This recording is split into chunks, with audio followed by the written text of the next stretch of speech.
السلام عليكم يا شباب، النهارده إن شاء الله هناخد تكملة الباب الأول. الموضوع النهارده سهل جدًا ولذيذ، بعد كده لازم تحل الامتحان اللي هيكون المحاضرة بعد ما تذاكر الدرس ده وتحل الquiz الخاصة بيه بشكل عام. النهارده الموضوع بيتكلم عن i veicoli. يعني إيه veicoli يا عمر؟ يعني العربيات بشكل عام. هييجي لك سؤال في دماغك تقول لي ماشي يا عمر العربيات يعني ممكن تكون عربية بموتور أو ممكن تكون عربية من غير موتور، أنت ولد شطور ومركّز. إحنا عندنا العربيات بمختلف أنواعها، أوتوبوس، مقطورة، عربية للاستخدام الشخصي، التاكسي، كل يعني موتوسيكل لخبطتوني، فِسبا، أي حاجة دي بتخش في إطار i veicoli. عندي نوعين مهمين جدًا، veicoli con motore، veicoli senza motore. دي التقسيمة الجينيريكا بشكل عام، تمام؟ طيب بيقول لك veicoli تعريف صغير خالص macchine che circolano sulla strada con o senza motore. طب إيه هم الsenza motore؟ عندي ال3 أنواع دول. veicoli a braccia بتكون مسحوبة بالإيد شبه الصورة ديّة. veicoli spinti con le braccia sono senza motore ovvio. veicoli a trazione animale عربية بحمار، عربية بحصان، عربية إيش باللازم المهم يكون veicoli trainati da animali sono senza motore. تمام؟ velocipedi مين دول يا عمر؟ دي عائلة العَجَل، أهم حاجة فيها إن شاء الله تكون ب50 عَجلة، بس تكون sono senza motore. تمام؟ بالخّص لك الموضوع خالص، بعجلتين، بتاندem، أي حاجة المهم تكون من غير موتور، عجلتين، 3، 4 مش تفرق معايا. تمام؟ يبقى هنا عرفنا بشكل عام اللي هم senza motore. تمام؟ يبقى إيه senza motore bicicletta، veicolo a braccia، veicolo a trazione animale. تمام؟ يبقى الveicolo بشكل عام qualsiasi mezzo che circola sulla strada. circolando sulla strada. زي الفل. تعالوا بقى نبدأ في عائلة العربيات اللي بتكون بموتور. طيب إحنا هنتكلم مع بعض بالبلدي، هاقول لك كل حاجة إيه المهم فيها. أهم حاجة في العائلتين اللي جايين دول أو ال3 عائلات أو كل عمومًا الباب ده بشكل عام تعرف بس cilindrata. تقول لي إيه يا cilindrata؟ روح على كتاب الجمل والكلمات، بس بشكل عام سعة المحرك والسرعة بتاعة كل حاجة كام. ده علشان قدّام لمّا نلنِّك مع بعض مع السرعة والحاجات دي، تكون أنت الأبليكشنة بتاعتك أصلًا جاهزة. تمام؟ طيب أول نوع عندي ciclomotori، ده أنا باحب أسميه الخفافي، الحاجات الخفيف منه. فِسبة، تروسيكل زي ما بنقول عندنا بالمصري، وحاجة اسمها quadriciclo leggero مش عندنا في مصر ده، أو مش موجود بالشكل ده، ممكن يكون موجود في تونس أو حاجة شبه كده. طيب تعالوا نبدأوا بالciclomotori. بيقول لك والله في حاجات مميزة فيه جدًا لازم نكون آخدين بالنا منها. ممكن يكون بعجلتين، 3 عجلات، ب4 عجلات. تمام؟ طيب سعة المحرك يا عمر آخرها كام؟ آخرها 50. السرعة يا عمر آخرها كام؟ velocità 45. 50 45 احفظ كده. cilindrata 45. أنا آسف 50 velocità 45. أنا نفسي باتلخبط. تمام؟ فأنت لازم تكون مركّز. صحّح لي كمان cilindrata 50 velocità 45. دول مين؟ ciclomotore a 2 ruote، ciclomotore quadriciclo leggero. leggero علشان بعد كده نخش في اللي مش خفيف منّه. تمام؟ بعد كده عندنا motoveicoli. motoveicoli موتوسيكل. تمام؟ بمختلف أشكاله. طيب ده ممكن يكون بعجلتين، 3 عجلات، ب4 عجلات، ما فيش أي مشكلة. 2 pure 3 pure 4 ruote. طيب cilindrata يا عمر بتاعته إيه؟ 50. نفس الفكرة، لكن الاختلاف هنا إن هو velocità superiore. هنا بقى لازم إيه، نكون صيّع. هو هنا قال لك fino a آخره 45 في السرعة فوق، هنا قال لك superiore أعلى من 45. تعالوا نشوف الجمل يا صيّع. I motocicli sono veicoli i motocicli sono scusami, hanno cilindrata superiore a 50. تقول لي لأ فينو، لا يا معلم هي superiore. superiore يعني أعلى. تعرف بقى superiore يعني إيه؟ فينو يعني إيه؟ meno دي يعني إيه؟ anteriore. الجمل دي كلها والتريكات دي هتلاقيها في كتاب الجمل والكلمات. تمام؟ أول حاجة cilindrata مختلفة superiore. تاني حاجة velocità superiore برضه. يبقى هنا الموتوفيكولي بشكل عام عكس ciclomotori. هنا 50 45 الماssimo هنا أعلى superiore سواء da 50 oppure 45. تمام؟ فيقول لك مثلا i veicoli a 2 ruote con motore termico fino a 50 di cilindrata e velocità massima di 45 sono ciclomotori. ovvio che è corretto. جايب لك شوية أمثلة كده عشان تكون فاهم. طيب autoveicoli مين هم الautoveicoli يا عمر؟ تعالوا بقى نشوف عائلة الautoveicoli. احنا قلنا بقى اللي بتكون ايه 4 عجلات أو أكتر. ممكن تكون autovettura, autobus, autocarri, trattori stradali, autoveicoli per trasporti specifici. كل العائلة دي هناخدها دلوقتي. بس autoveicoli 4 عجلات أو أكتر. أول حاجة عندنا autovettura العربية اللي بتكون للاستخدام الشخصي. احنا اللي عايزين نجيبها من الآخر. تمام؟ بعد كده autovettura ديّة ممكن تكون بشكل عام لازم نكون عارفين بيكون موجود فيها 9 أشخاص compreso il conducente. يبقى l'autovettura veicoli che trasportano persone. تقول لي يا عمر هو في veicoli بتتراسبورتare qualcos'altro؟ آه. إحنا الveicoli يا إما ناس يا إما بضاعة يا إما ناس يا إما بضاعة يا إما ناس يا إما بضاعة. جننتوني. L'autovettura veicoli che trasportano persone 9 ما ينفعش يعدّي ال9 compreso il conducente oppure chi guida. تمام؟ يبقى l'autovettura è un veicolo a motori con 4 ruote destinato al trasporto di massimo 9 persone compreso il conducente. تمام؟ طيب autobus بينقل ناس والّا بضاعة؟ trasportare persone. ده ممكن يكون أكتر من 9 أشخاص عادي ما فيش مشكلة. تمام؟ يبقى gli autobus sono veicoli a motori destinati al trasporto di più di 9 persone compreso il conducente. تمام.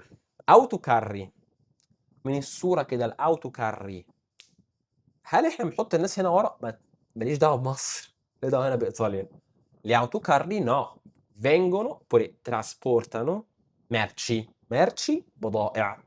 يبقى gli autocarri sono veicoli a motore destinati al trasporto di merci.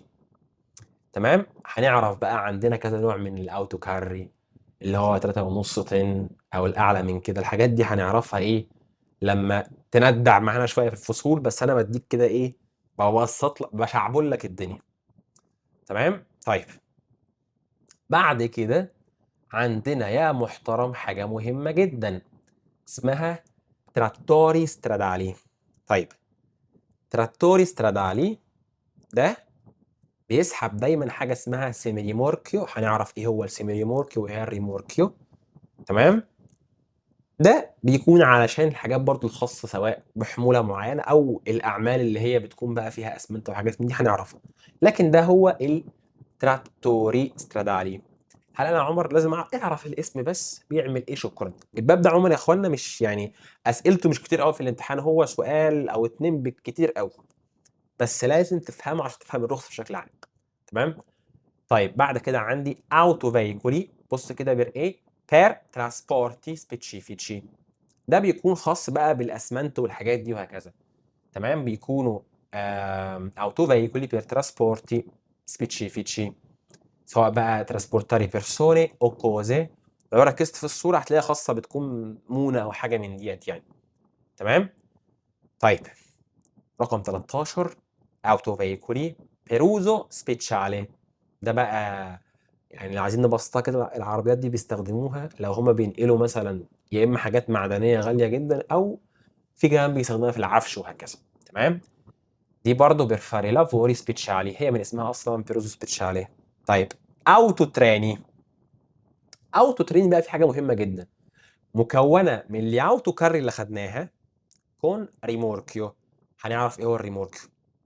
الريموركيو من الاخر الحموله اللي ورا ديت، المقطوره اللي ورا. تمام، هنعرفها قدام، بديك هنت بس. اوكي. طيب عندي بعد كده حاجه اسمها اوتوريكولاتي. دي بتكون مكونه من اللي قلت لك عليه تراتوري سترادالي، لما بنحط معاه سيم ريموركيو بيكون اسمه اوتوريكولاتي. تمام، زي الفل. بعد كده اوتو سونداتي، الاوتوبوس العادي بس بيكون مكون من يعني فاتي دو بيتسي، بيكون مكون من جزئين اونيتي متحدين في بعض. اكيد في روما انت شفته لو انت في روما او في ميلانو. بعد كده عندي الاوتو كارافان اللي الناس تسكن فيه، اللي هو بيكون ده. حاجه مهمه هيقول لك في الامتحان الكارافان سكوزامي الاوتو كارافان è un rimorchio. غلط، الكارافان هو الريموركيو، انما اوتو عربيه وبيها موتور يا معلم. الكارافان بقى اللي هو الحمال اللي ورا دي ده ريموركيو عادي. بديك كده هنتات عشان تبقى ايه مركز معايا. هيقول لك i caravan sono rimorchi speciali per l'alloggio di persone e per il trasporto di cose. تمام. I caravan non possono essere agganciati ad un autocaravan. بص بقى الفرق بين autocaravan وكارافان. كارافان ريمورك يا معلم، ريمورك وش. autocaravan لا. يلا بينا. بص هنا l'autocaravan non è un rimorchio. ci siamo allora. تمام. طيب تعالى بقى نشوف حوار بقى الريموركي والسيمي ريموركي والحاجات دي. قبل ما اشرح اي حاجه يا معلم، ريموركي بشكل عام مقطوره. يعني انت عندك عربيه بتدفع سبينتا، يعني تدفع بتزق المقطوره ديت. عندي بقى حاجه اسمها ريموركيو، حاجه اسمها سيمي ريموركيو. اي كلمه في الايطالي فيها كلمه سيمي بتكون يعني ايه نص الكميه او نص الحجم او نص الشكل. يبقى عندي مقطوره كامله او مقطوره بالشكل اللي هو بقى التقليدي ريموركيو. سيمي ريموركيو حاجه اخف شويه. تمام، فهنا بيقول لك ريموركي او سيمي ريموركي veicoli trainati da altri veicoli. شكرا زي الفل. طب هل المقطوره بتكون فيها موتور؟ ركز معايا بقى. لا طبعا لا يعني. تمام. طيب ريموركي ليجيري. ليجيري الحاجه الخفيفه. المقطوره الايه خففي منه hanno massa a pieno carico fino a 750 kg. اخرها 750 كيلو جرام. تمام. rimorchi per trasporto di cose oppure caravan hanno la targa ovvio. طيب تعالى بقى نشوف اللي قبلها عشان بس تربط اللي فوق. احنا خدناه autotreni autoricolati trattori stradali وكل الحاجات الطعمه دي. mezzo di opera autoveicoli eccezionali. دول يا اخوانا علشان ايه caricare scaricare او ترانسبورتر الميرش، برضه خاصين بالبضائع سواء الحموله او النقل او التفريغ. اسمهم ايه ميتسي دي اوبرا. اعرف الاسم الاستخدام شكرا. الباب دوت كده. تمام. ميتسو دوبرا. بعد كده macchine agricole oppure operatrici. دي مهمه قوي يا اخوانا بقى ركزوا فيها عشان بتيجي قدام في حاجات تانية. انا عندي عربيات زراعيه وعندي عربيات الخاصه بالاعمال اللي بتكون في الطريق مثلا، او اعمال بشكل عام بقى نسح تلج الطريق فيه مشكله اي حاجه من ديت. طيب دول servono per زي ما قلنا lavorare nei campi oppure sulle strade. طيب هل ممكن يكون عمر possono anche essere trainate؟ عادي مفيش مشكله. هنعرف بقى انواع يعني الباتنت بتاعتها بتكون عامله ازاي، بس مفيش مشكله. تمام. طيب هطرح عليك سؤال واسال البروف اللي معاك في الجروب، مش هجاوبك عليه. هل البشوات دول ينفع يمشوا في الطريق بشكل عام؟ يعني مثلا ينفع انا مثلا اقوم الصبح اخد الماكينه الزراعيه بتاعتي اللي هي بتاعت مثلا الزرع وهكذا، واخدها بقى ايه اطلع اشرب بيها مثلا قهوه وهكذا؟ مش هجاوب عليك، اسال البروف اللي معاك. تمام. اشوفك بتتابع ولا ما بتتابعش ولا بتذاكر ولا ما بتذاكرش. اوعى تكون ما تذاكرش، عايزين ننجز ناخد الرخصه. بعد كده عندي فيلو بايكولي. دي الترام من الاخر. والفيلو بص هل بيكونوا ماشيين على عجل؟ لا، بيكونوا ماشيين fili elettrici بموصلات كهربائية. طيب عندنا حاجة مهمة بقى اسمها، احنا خدناها الاوتوريكولاتي، انا عايز اللي هي الكاريلي ابنديتشي. عندي حاجة اسمها كاريلي ابنديتشي. ايه يا عمر دول؟ دول بيكونوا fanno parte integrante del veicolo e non è un rimorchio. دي مهمة جدا. من الآخر شعبوا للدنيا، ده جزء انتجرانتي يكون موجود في العربية ومش ريموركيو. حالة في الامتحان ريموركيو مش ريموركيو. الكاريلو ابنديتشي non è un rimorchio. تمام؟ زي الفل. نشعبل الدنيا تاني. عندي عربية بتكون بموتور أو من غير موتور. عندي العربيات اللي بموتور يا اما عشان شغل، يا اما عشان بضايع، يا اما عشان تنقل ناس. عندي حاجه اسمها ريموركيو، حاجه اسمها حاجه اسمها سيمي ريموركيو. الاوتو كارافان ريموركيو ولا مش ريموركيو؟ جاوب، انت مش هجاوب. تمام. كاريلا ابنديتشي ريموركيو ولا مش ريموركيو؟